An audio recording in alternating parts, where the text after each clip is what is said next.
Thank you very much, Mr. Chairman. I'm grateful for this opportunity to speak on this extremely important subject because I've actually been leading an effort to help deal with it for the last 3 years. I've taken the initiative to bring together a group of civil society stakeholders, healthcare experts, practitioners, Director General of AIMS, technical experts, and a few fellow MPs who are willing to accept my invitation to an annual closed-door discussion on the magnitude of the current crisis of toxic air quality across our country.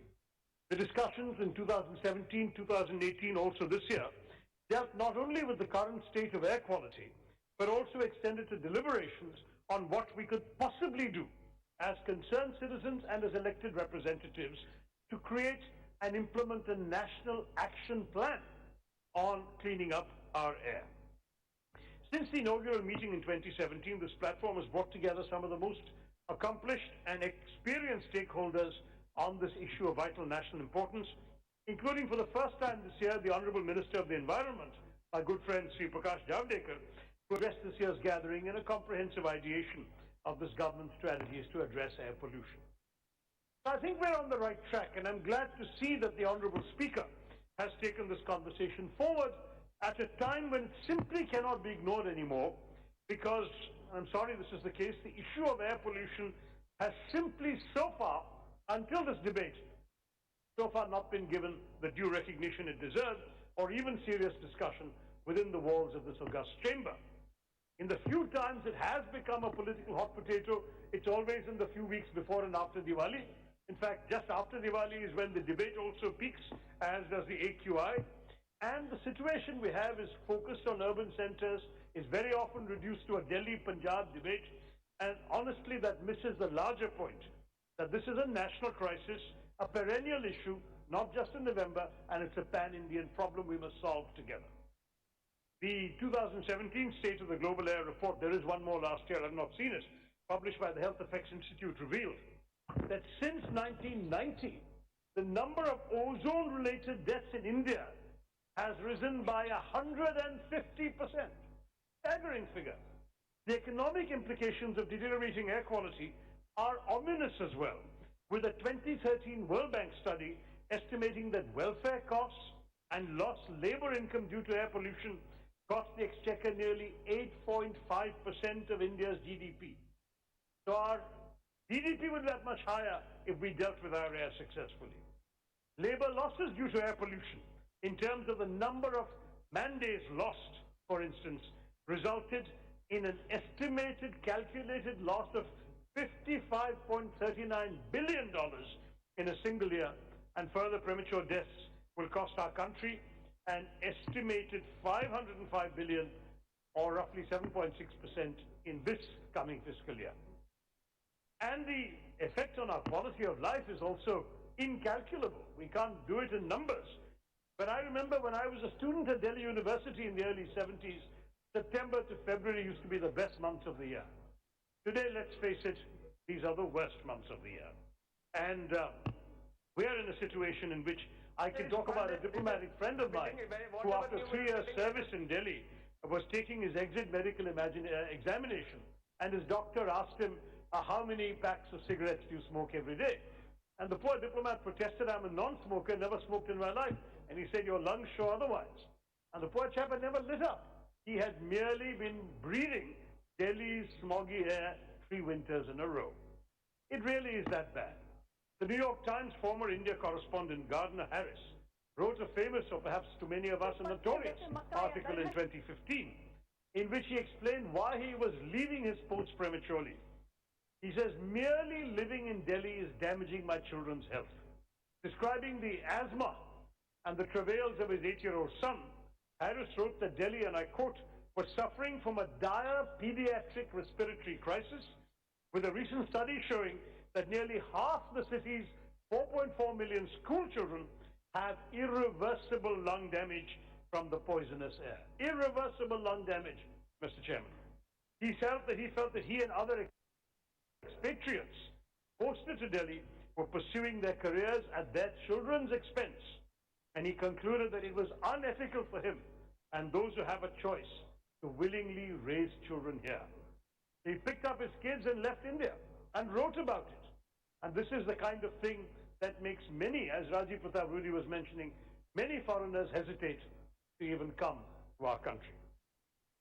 Rudy साहब कह रहा था कि जब लोग तिरुवनंतपुरम से दिल्ली आते हैं उनका हाल क्या है। मैं बता सकता हूं, मैं तो हर हफ्ता आता हूं तिरुवनंतपुरम से दिल्ली, और मैं कहूंगा कि जब हवाई जहाज से उठाता हूं तो खांसी आती है, जब सांस लेता हूं तो खांसी आती है. That's the experience of all of us in Delhi, and this is the situation that we are finding ourselves in the nation's capital. The New York Times correspondent may have a choice. Unfortunately, MPs and most Indians don't. So a study was conducted by the Kolkata-based Chittaranjan National Cancer Institute, just of school children in Delhi between 4 and 17 years of age.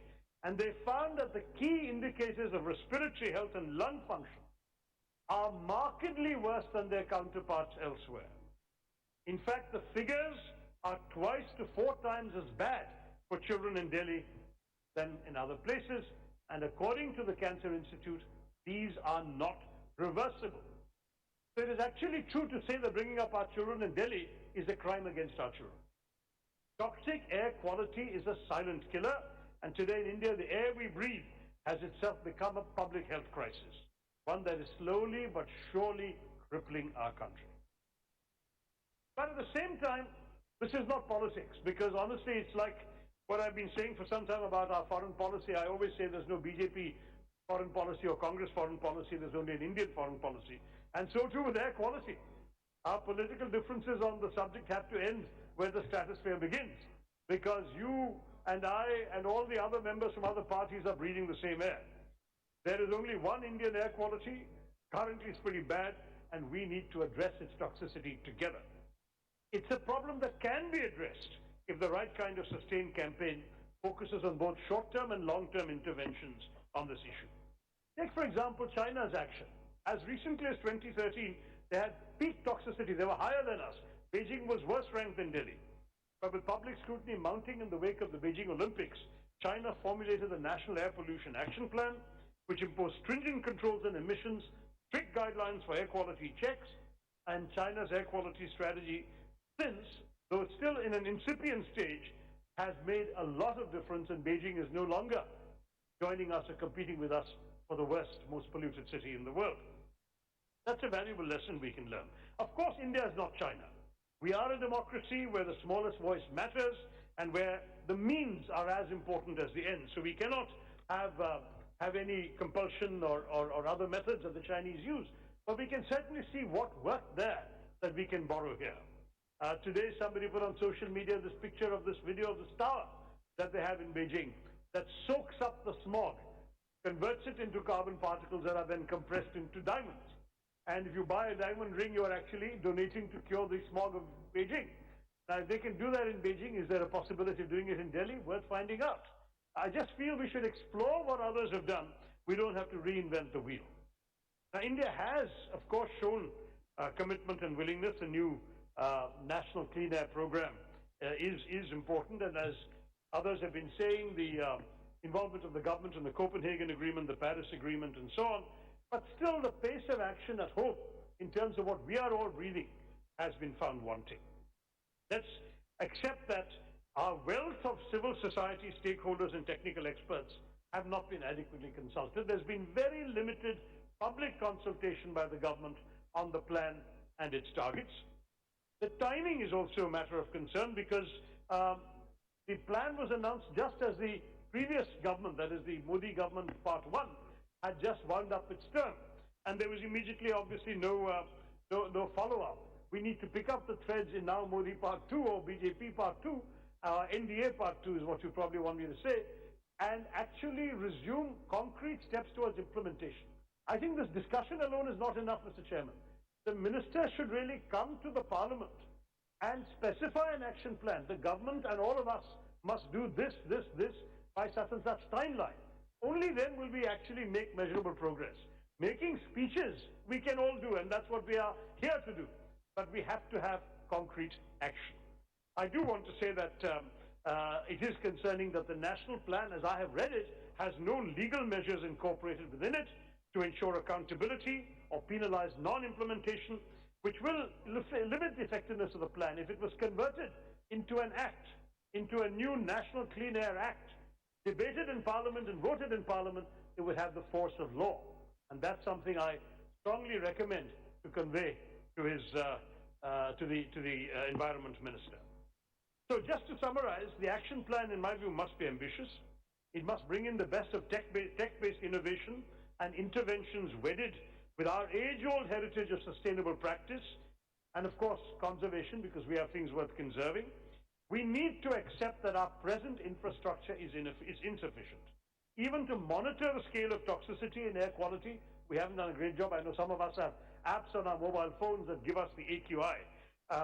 But the fact is, in many parts of India, look at rural India, where the chula continues to burn out the lungs of citizens who have no affordable alternatives, or very few that they can afford to use.